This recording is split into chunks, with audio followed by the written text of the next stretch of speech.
All right, here we go. In three, two, one, you're live. Hello, hello, hello, Santa Barbara. It's your chantress of everything valuable and beautiful, Elizabeth Stewart. And I've got a really interesting show planned for you guys today. I'm interviewing Charles Pasternak.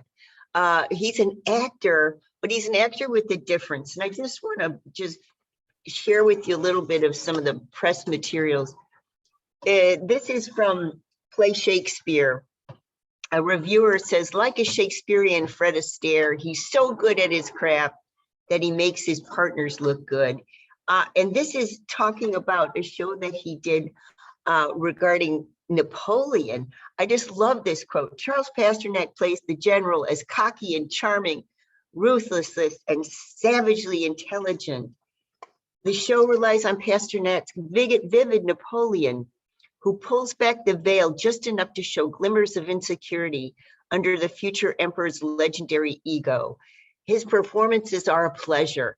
Yeah, and we have with us Charles today because we're talking about a show that he's doing. It's a collaboration between the Santa Barbara Museum of Art and Ensemble Theater Company at the New Vic. And it's called Vincent. And it's celebrating the interactive Vincent exhibition at the Santa Barbara Museum of Art. When I found out that Charles was going to be in this show, I got in touch with the museum and I said, I want to grab Charles for an interview before anybody else does. And my response back was that the two shows that are mounted are completely sold out. And that's very rare, especially on the heels of the pandemic. So it's a testament to the show itself and also to Charles. Little background, this is a really interesting situation where Leonard Nimoy did the actual play, Vincent, based on the play Van Gogh by Philip Stevens. And like this is a co-production between Ensemble and Santa Barbara Museum of Art. And I want to start by just saying, Charles, it's delightful and so cool that you're with us. And thank you for being here and talking about your career and also about the play.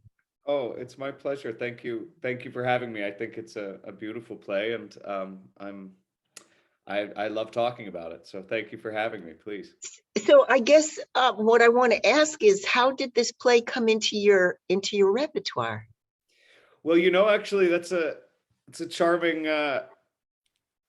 as I guess it's a charming answer. I was I didn't know about this play till about 2 months ago. Actually, maybe even a little less. I was visiting a friend of mine at Ensemble Theater Santa Barbara. He was in the Wickhams there a few months ago, and the director of Vincent, Brian, who is on staff at Ensemble and wears a number of hats, sort of passed me. We were all wearing masks, and he stopped and he said, "I'm sorry, are you Charles Pasternak?" And I said, "Yeah, that's funny." He's like, "Sorry, I've been staring at your webpage." And I said, "Oh, okay, that's interesting." He said, "No, I'm sorry.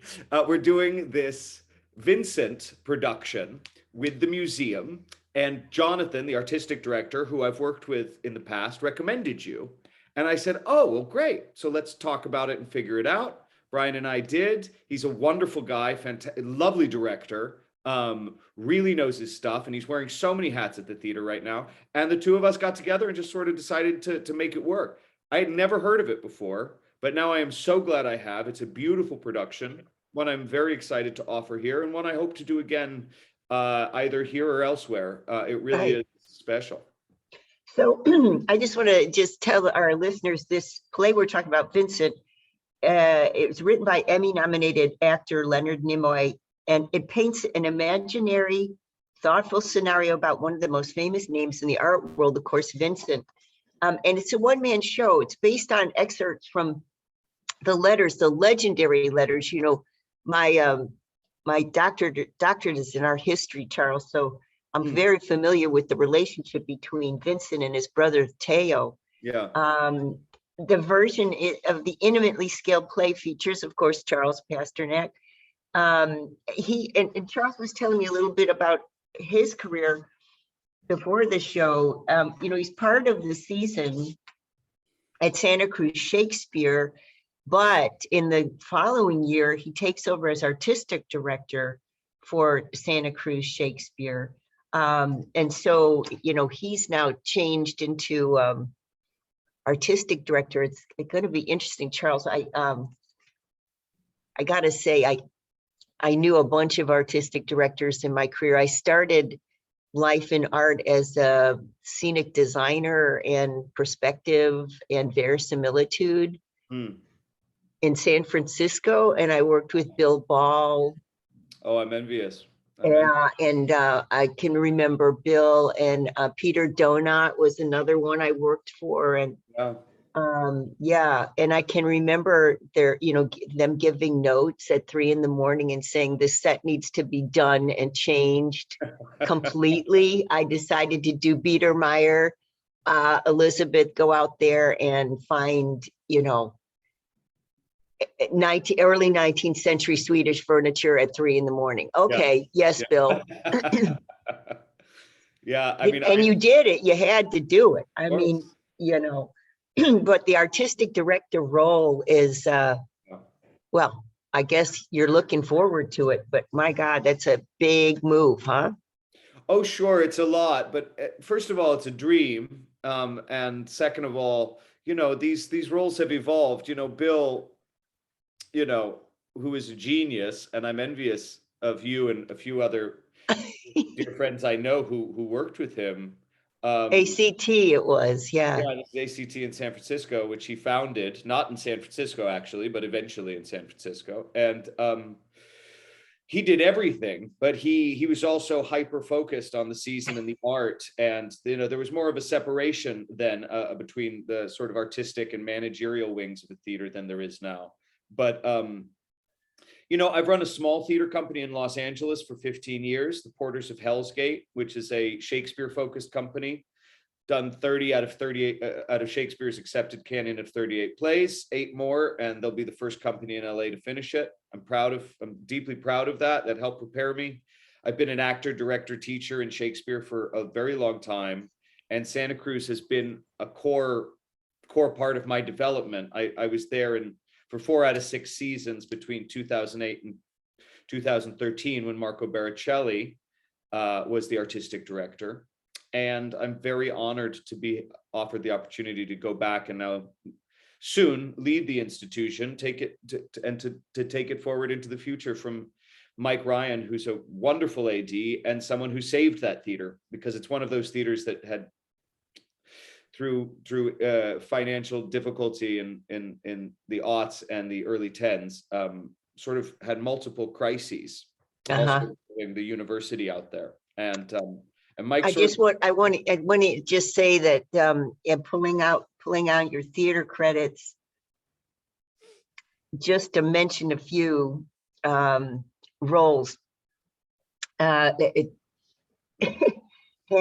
Napoleon, Orsino, Mercutio, Trotter, Macbeth, Octavius, Claudio, Hotspur, Lorenzo, Henry V, Romeo, Adolf, King Louis, Duvid, Lucentio. And dear listener, if you're gonna do like this is an NPR quiz, the plays in the order of which I mentioned his roles: Hamlet, Man of Destiny, Twelfth Night, Romeo and Juliet, The Mousetrap, Macbeth, Antony and Cleopatra, Much Ado About Nothing, Henry IV, Merchant of Venice, Henry V, as is Romeo and Juliet, Creditors, The Three Musketeers, A Shayna Meidel, A Taming of the Shrew. So when you talk about Shakespearean chops, basically we've got that here. And Charles, why I just was so jazzed that you were going to talk to me. I work as an appraiser of fine art and antiques and collectibles, and I've done that for about 20, 30 years. I started out doing that because I was, working in period theater and years ago. But just recently, I'm going to make you drool. gentleman called me to praise a piano. He was moving and he needed to get rid of a piano. Hmm. And he was in the process of packing up all kinds of books. And so all these major books were on top of this massive grand piano, very elegant house. Hmm. And I looked at one of them and I said, that's a first folio. Wow. And he said, well, what's that? And I said, I could hardly speak, you know, this is, Yeah, there's I only find like, this, I mean, I believe you. I find this mind-blowing there's like, you know, maybe 400 that we know of. They're not even extant, but it turns out that his sister-in-law was a Shakespearean scholar in the 60s and 70s. And she passed away early on, and they really hadn't looked at her library Oh, since. wow. Wow. And so I got to handle that. And I took a bunch of photos, you know, that I just really treasure. But that's just my own little connection with you, with all That's your amazing. background. I mean, Yeah. I'm in awe. It doesn't, I know there are a few in residences, but it seems crazy to me, like Van Gogh's or Picasso's in residences, where it's like, yes, there are still people that own these individually, but it's crazy to me that they're not all just in museums or libraries or places of public ownership and display. Right. Well, it's the most surprising thing. And that's why I started the show by asking you how the play found you, because Yeah. it's really surprising, you know, at the same time that the first folio found me, a good friend of mine who's a playwright, Douglas Post, we were in school together. Hmm. He teaches playwriting for University of Chicago. He was in touch with me saying, you know, I'm doing some background research on the mysteries of the first folio. And just that month, you know, I'd actually come in contact with one.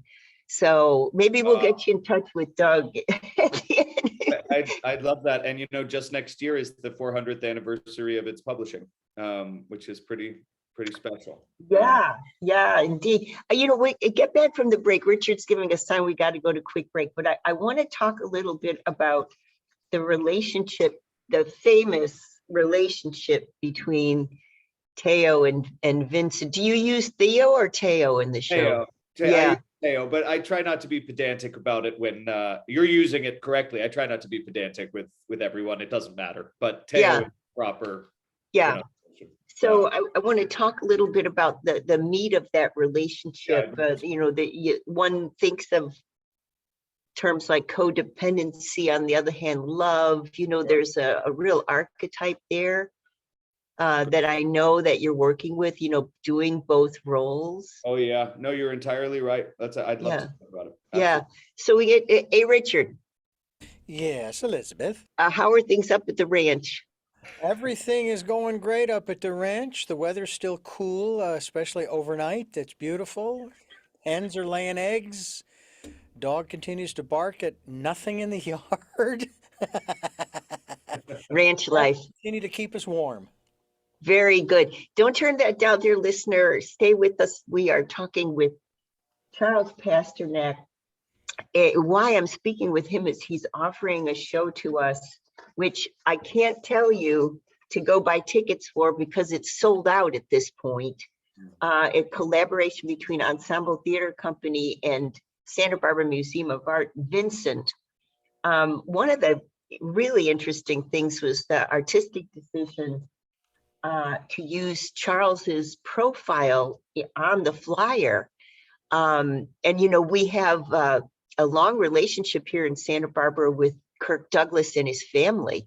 And I saw that and it was like, how interesting.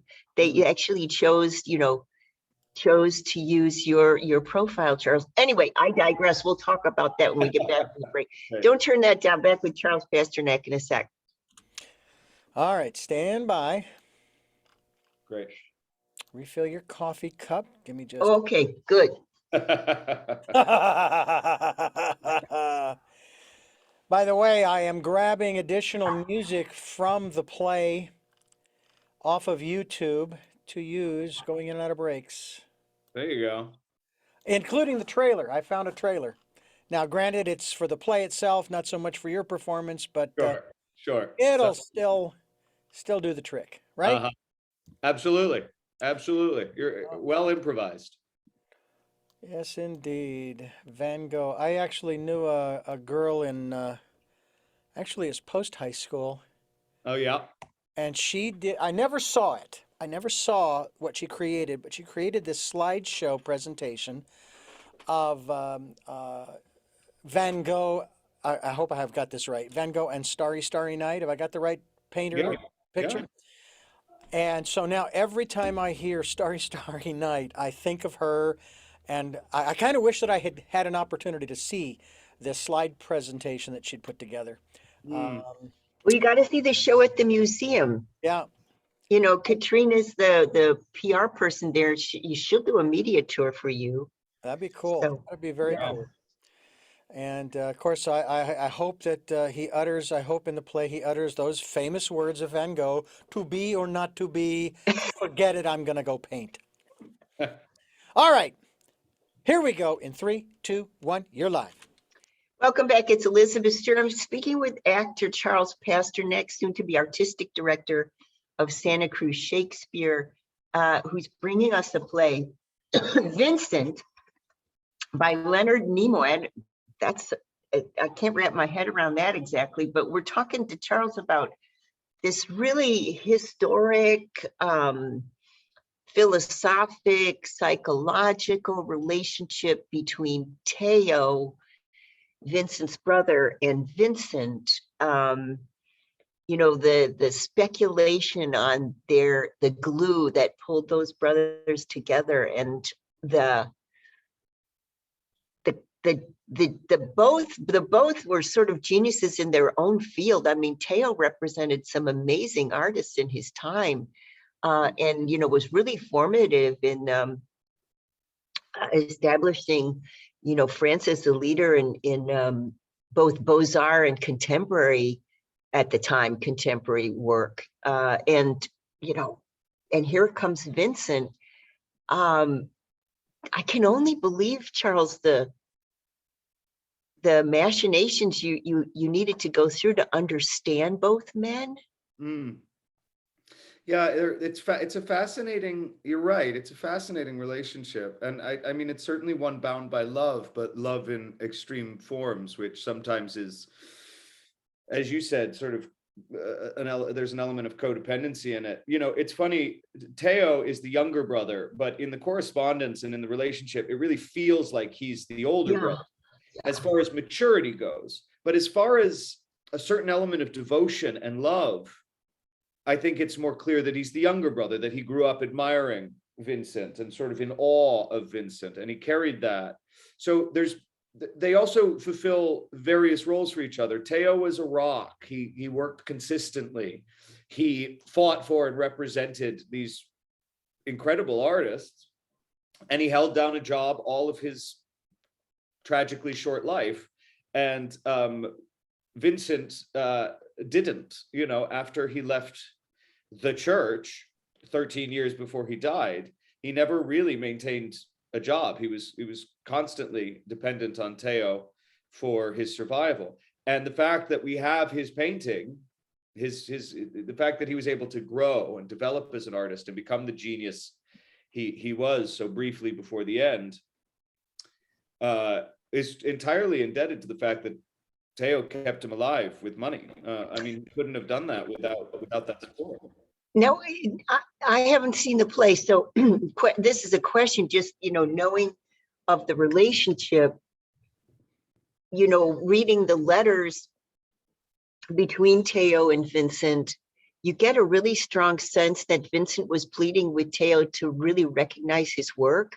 You know, and you know, why don't you hang me, and this sort of thing, and you know, where am I represented in this particular show? Where's your gallery for me, etc.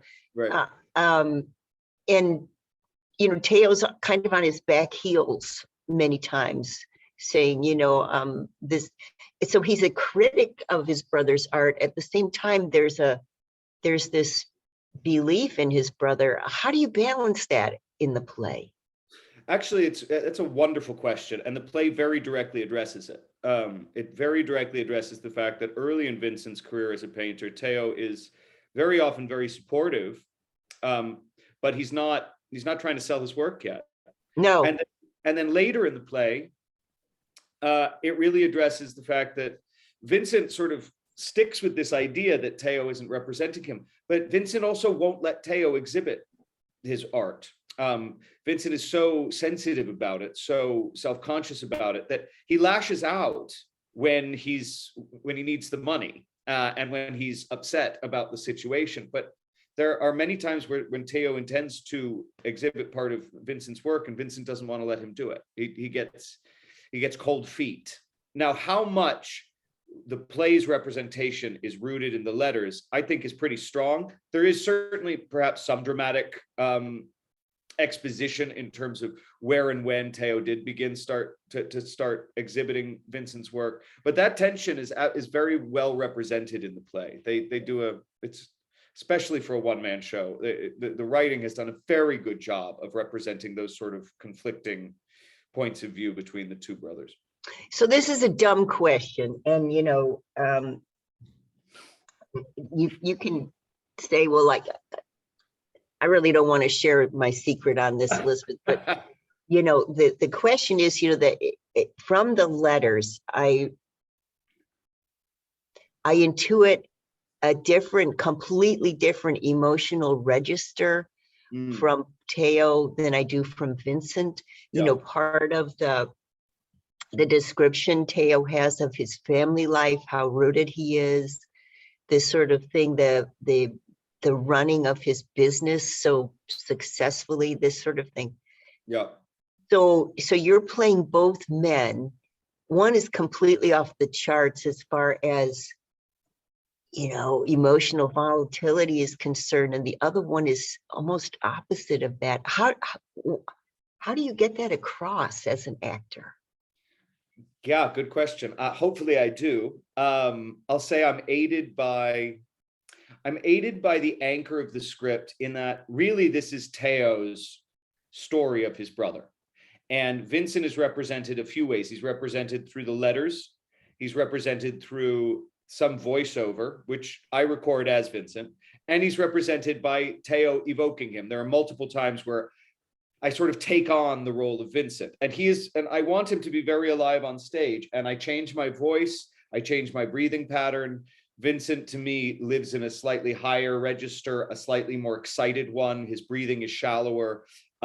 He becomes very excitable, very, very passionate. And Theo exists in a lower register, in a more solid, grounded place, one that is less excitable, but less passionate. And the anchor of the script helps in that I don't have to sort of exist in Vincent for long periods. He gets evoked in bursts, and the audience and Theo experience him together, and then Theo continues the discussion. So that is the reason I asked this. I was really looking at your training, and I noticed technique and scene study and Alexander technique, as part of your training, and that I was trying to apply that to a question, and that's how that came to be, that question of embodying. Yeah, no, it's a good question. I mean, they both live in different places in their body, and that kind of physical work and spine work that the Alexander technique brings, which I love, has absolutely played a part in the two of them. Again, you as an audience member, you'll spend most of your time with Theo. But when the shift happens in moments into Vincent, I hope and believe that it will be a very distinct change. And so, yeah, I mean, well caught. Hopefully that part of my training applies. I mean, I know it does. Richard's giving us a sign we got to go to a quick break. And when we get back from the break, I wonder if you could talk to us a little bit about the Porters of Hellgate Theater Company. I'd really like to know more about that. Yeah. Your background there, it's fascinating.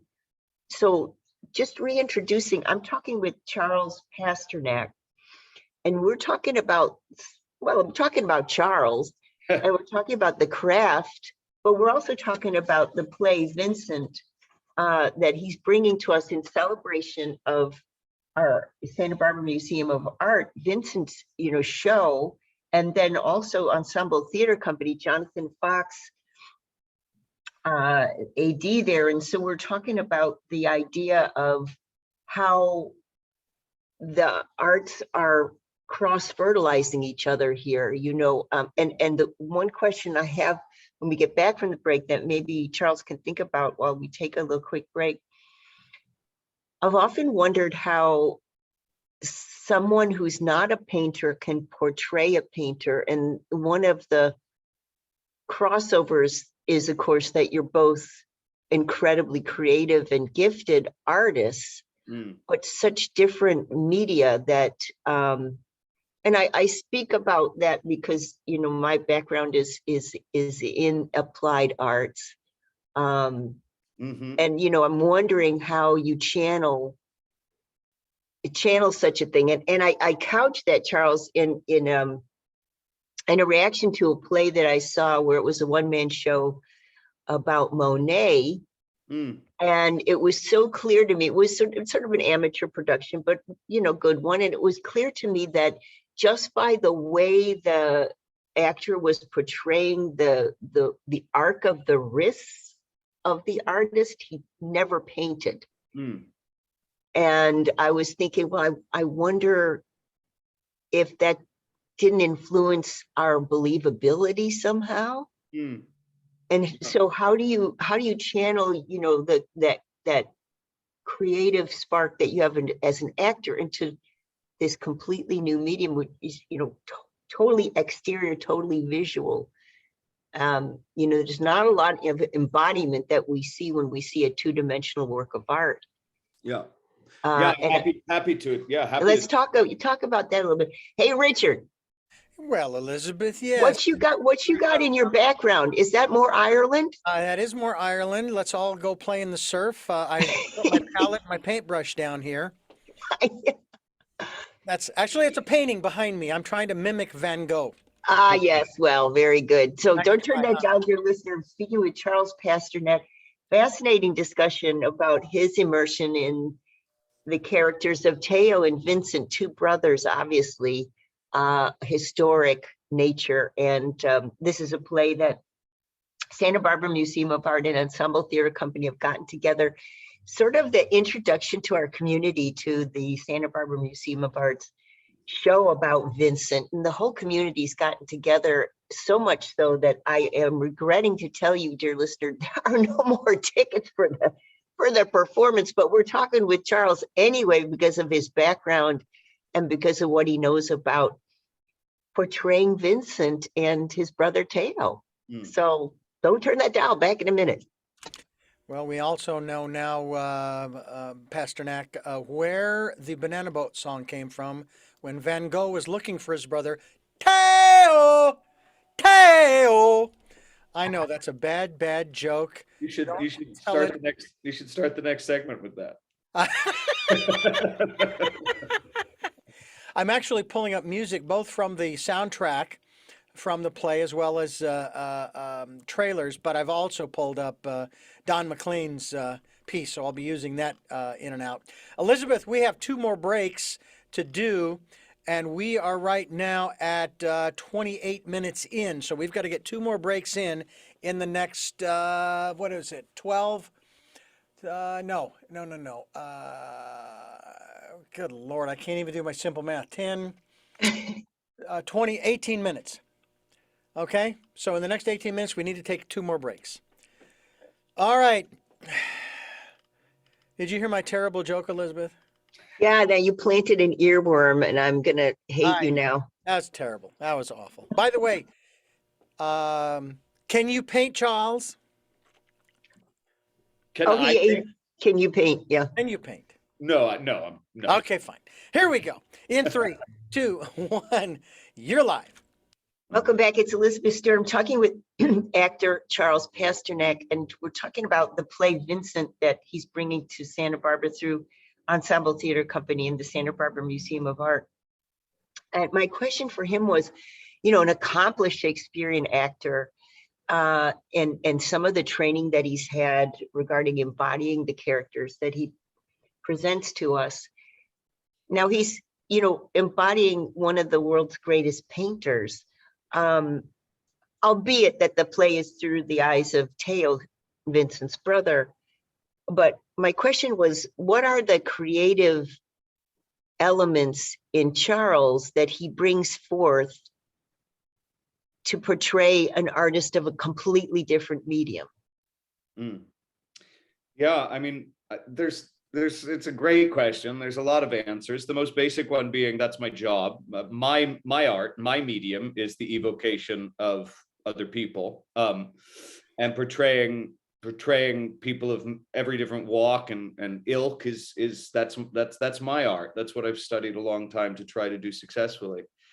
In terms of Vincent, or a great painter of that ilk, I mean, I actually find that tapping into that kind of artistic energy, that kind of passion, is closer to home. It's closer to me than a lot of others might. And so I actually don't find it difficult. I feel very close to Vincent, and I feel, maybe too close at times. But I will also say, in terms of the technicality of the painting, I have to touch it very little. And that's the stage, the theater is not a literal medium in the same way film is. There's no close-ups of my hands or what I'm doing, nor am I actually spreading paint on a canvas. I do evoke painting at one or two moments in the play, but I don't feel like it's meant to be literal. And hopefully nobody's criticizing my technique, because if they are, there's probably plenty to criticize. I can't. I get it. I get it. What I'm thinking, Richard, is, since we're going to go to quick break, I'm wondering if, Charles has agreed very kindly to bring us a monologue, and I'm wanting to devote some time to that. So perhaps we'll go to quick break. And Charles, is that all right? We do your monologue? Yeah. Sure. Yeah. We're back. Yeah. Sounds good. Just reintroducing, I'm speaking with Charles Pasternak. And this is because I fell in love with his resume, but more than that, the idea that Santa Barbara Museum of Art and Ensemble Theater Company have gotten together to present a play called Vincent. And it's serendipitous, because Charles was telling us at the beginning of the show that he was visiting a friend who's an actor at Ensemble, happened to be roaming the halls, and even though he had a mask on due to the pandemic, one of the directors had been looking for him to speak to him about the role of Theo and Vincent in the play. And he happened to run into this Charles right in front of him. Yeah. And thus the play was given to Charles. Yeah. Who knew? Who knew? Sometimes, the theater world, the art world, it gets smaller and smaller the older you get. And sometimes little serendipities like that happen. I mean, they may well have reached out to me about it. I think that was the plan. But the fact that I was randomly there, and I ran into the director, and he recognized me even with a mask. I mean, there is absolutely some serendipity there, and I feel very, very close to this piece. So I'm blessed that this serendipity came my way. I can see that. Hey, Richard, let's go to quick break. Be back with Charles Pasternak, who's going to do a wonderful monologue when we get back from the break. Don't turn that down. All right, you're clear. Let me line up. When I was doing set work at ACT, so I'm going to date myself, but we had the ensemble there. And I'm not very big person, and none of the actors in those days had much income. Right. And so I would go to all the thrift stores, because that's what I really love to do, and I'd find these incredible outfits. And there was a member of the ensemble that was exactly my size, and in those days we both had very long hair. That was Annette Benning.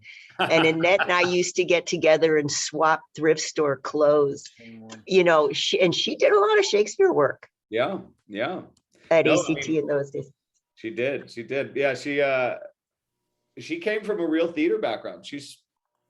I really admire her, and I know a few of her contemporaries around there. I mean, we could probably trade names, but that's wonderful. It's really exciting. It was When such you a talk wonderful about, you know, experience. as you get older, the kind of people that you've run into, it was so much work, but it was so interesting. And you know, um, another kind of interesting point was the experience I had of various artistic directors, both in ballet, because I danced, and then in theater. And a lot of directors do not want to hear from the actor or the dancer. Right. Just do not want, especially the Balanchine companies. Yeah. They forget Yeah. about it. You're not. And You're then here to dance. You do not talk. You dance. Dance now. that's right. And it was devoted to the geometry, and geometry has no voice or mouth. Right. Right. Yep. So, and then you get other artistic directors who really want to have responses to notes. And All right. So, am I going to need a laugh track behind this monologue? This isn't like Johnny. no. All right, Elizabeth and Charles, here we go. And let's see, where am I looking here? Yeah, we just have one more break. So you've got plenty of time. You're at 32 minutes. So we have one more break in the next 10, 14 minutes. So we're good. Okay. 3, 2, 1, you're live. Welcome back. I'm talking with Charles Pasternak, actor in play Vincent, presented by the Santa Barbara Museum of Art and the Ensemble Theater Company. And you know, sometimes I wish that we were actually visual medium, Richard, because hey, Richard, take a look. So this is my notes for Charles. His performances and all of his credits. I mean, you know, both film, web, theater, all kinds of credits. And now we find out that Charles is artistic director designate for the Santa Cruz Shakespeare. In other words, he's done nothing in his career, according to. Oh, look at this! Look, I mean, Richard, look at. Wow. I mean, you know, yeah. Wow. So, and he's only 18. It's amazing. Yeah, I started young. Yeah. Which is interesting. So, yeah, what do you remember? What your first play was, Charles? I bet you that everybody asks. Oh yeah, no, but it's important. I was in 5th grade. And there was a little visiting Shakespeare class. A visiting teacher came in, taught a 2-3 day class on Midsummer Night's Dream. Fell in love. I grew up in Topanga, California, where the Wilgere Theatricum Botanicum is, which is a local equity house. My parents spotted my love for it. And so I guess I was 10 or 11 at that time. And they put me in the sort of the summer classes, and then eventually I ended up sort of just doing year-round classes at that theater and started working in their main stage productions in very small supporting roles as a kid. But I did get a very early start. I got an early education. It was a real blessing for me. Well, give us a little background on the piece that you'll be doing. Okay, so I'm just going to do a little piece from the play, from Vincent's, and it's near the end of the play. It's on the latter side. It's after Vincent has gone through so much, and he's landed at the asylum at Saint-Remy, which is an asylum for, you know, the sick and the mad, though Theo is arguing fervently that Vincent is not mad. He's very sick, and he's going through some tough times. And this is maybe my favorite piece in the play. It's Theo speaking about the catharsis, the sort of apotheosis of Vincent's art at this point in his life, at the asylum, sort of both dealing with an illness, but also in a certain amount of peace and a certain amount of simpleness and work. And so I think this might be my favorite little piece of text in the play, and it's Theo speaking about Vincent in the last part of his life. So shall I just dive in? Is that? Yeah, please. Yeah. Okay. So this is, so he's speaking about Vincent at the asylum, and Theo says, "And now, everything that he was, all the beauty, the passion, the power of his love for life, for humanity, for nature. Now it came together in the brilliance of his work. His talent, his draftsmanship, his control of his work was now so complete, he could turn out 2 beautiful canvases in a day. He'd start painting at sunrise, paint furiously until noon, finish a canvas, eat a piece of bread, turn his easel in another direction and start again. In the evening, he'd stumble home, exhausted, with 2 magnificent canvases under his arm. And then sometimes he'd paint at night. He'd put candles on his hat to throw light on his canvas. In the last 70 days of his life, these last 70 days, he turned out 100 pieces of work, 70 oils and 30 drawings. In the last year of his life, he turned out 200 pieces of work. Beautiful. Yeah. Beautiful. So Right. I can see how the voice changed there and the intensity changed. What's fascinating about what you just spoke is, art historically speaking, it's absolutely true. I mean, the explosion of work and the fact that he did go out to the field and literally carry the work wet under his arm, and then the candles around the hat, all this we have absolute document for. Richard, you wanted to ask a question? What did you not know about Vincent van Gogh before and then after? What did you learn about him? Oh, it's a great question. There's so much I didn't know. There's so much I didn't know. I knew so little about this relationship. I knew so little about his sort of sweep of sickness and difficulty. And I knew he sort of lived as one of those artists who was never recognized until after he died. What I didn't quite know is that Vincent tragically shot himself,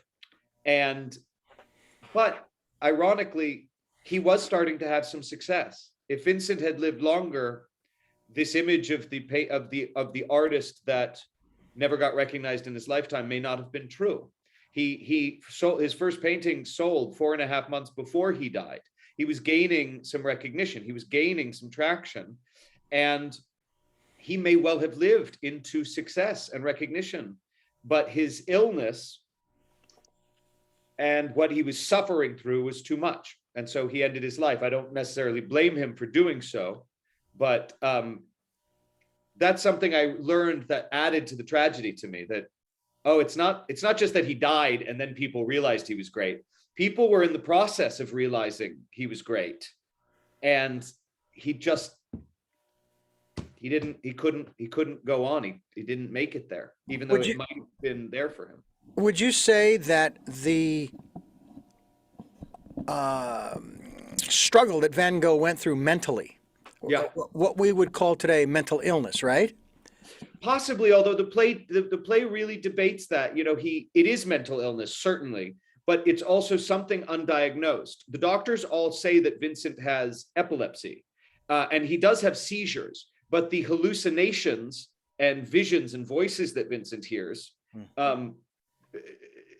this was a misdiagnosed, undiagnosed man. He was not receiving the treatment he needed. So we would call it mental illness, but we could also say that he was not being treated well. Okay. You know what I mean? So I'm not saying you're wrong. You're right. We would clarify it. But Teo is very passionate in this play that he's not mad. The man is not mad. Could we use Van Gogh as an example to people today who are suffering from different types of mental illness, that not that you necessarily want to go down his road, cutting your ear off and so forth, Right. but that your life isn't over. Look at what Van Gogh accomplished Yeah. in spite of, or maybe because of, the demons that he was dealing with. Yeah, I agree with you entirely. I think it would be a much healthier way. And I think we are starting to evolve a bit, socially, but I think it's a much healthier way to look at quote unquote mental illness. In terms of Robin Williams passing a few years ago, instead of saying, isn't it sad he killed himself, I think it's a healthier thing to say, isn't it beautiful that he made it as long as he did? I mean, dealing with the illness he was dealing with. Yeah. And I think it's the same for Vincent. He was 37 when he died. we're lucky that he managed to paint for 10 years with the conditions, struggles, and problems he had. So yes, long way to say, I agree with you. Yes, I think it's a healthier tack, a healthier approach to real Now, diseases. I have a follow-up to that question. So I want to apply this to this question with a little background. So my sister is an actress, and she's a SAG actress in Chicago, and I won't say that there's any kind of pathology there, but I do know that she can flip very quickly in the face of stress and crisis to be another person. Sure. And this is not the first actor that I've met that can do that. And so following up on Richard's question, the idea that somehow art is not just the production, but also therapy. Right. Am I going someplace there, Charles, do you think? Yeah, I mean, look, I think art, I mean, I don't want to try to define it, but I do think a great purpose of art and its great history is about a reflection of ourselves and a catharsis by which we can see ourselves. And it's the same reason people told stories around fires, it's by a collective reflection that we grow as a society and as a community. And I think that's art's one of its great purposes and functions. And so I don't want to say art is therapy, but in that way, it serves in our sense of therapy as a deeper understanding of ourselves and hopefully the roots of our origins and problems and struggles.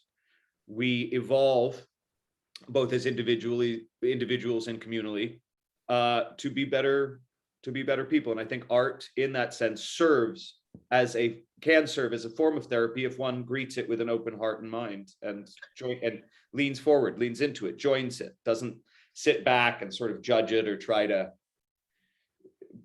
but joins it. So Richard, how interesting is that a prince of narrative as Charles is? Yeah. Well, my program, I consider therapy for me. When I do an interview with someone, it's not like I'm necessarily trying to get free advice or therapeutic guidance necessarily, Right. but in the questions that I'm asking, yes, they're sort of personal, but they're also, hey, someone else out there is probably facing some of these other issues, kind of like what we face with going to break. Well, thank you. We will go to quick break now. All right. So we have a very limited amount of time here. Great. So let me line this up. That was good, Elizabeth. That was quick. Yeah, well, I see that we want to have time to say goodbye. But this idea, this narrative structure as being a sort of a backbone upon which you can hang, your own narrative. Exactly right. All right, so you got about a minute and a half. Great. But if you go long, don't worry about it. I will make the necessary adjustments at my end so that you'll get the full version, but we'll do a little nip and tuck for the radio version, okay? Yeah. Thank you. Here we go. 3, 2, 1, you're live. Welcome back. It's Elizabeth Stewart. I'm talking with actor Charles Pasternak, who's bringing us a play, Vincent, collaboration between Santa Barbara Museum of Art and the Ensemble Theater Company. And I just want to say that I do hope that we find a way in our community to, since the show is sold out, that we find a way that we can bring Charles back, either as Vincent or perhaps one of the roles that I would love to see him, speaking and studying his role as Vincent and Teo. Oh, this is a one-man show. I just can't help but think about the Sun King and the reviews you had for playing the Sun King. In contrast to Vincent, it's like, oh, the two are so very different. So in short, a multifaceted and extremely talented narrative artist in Charles. And thank you for coming to the community, Charles. And we look forward to the show, Vincent, very much. It's my utter pleasure. This has been a wonderful interview. Thank you guys so much. Yeah. Pleasure's all ours. Yeah. Thank you, Bye, guys. Charles. Okay, we're clear. All right. Okay.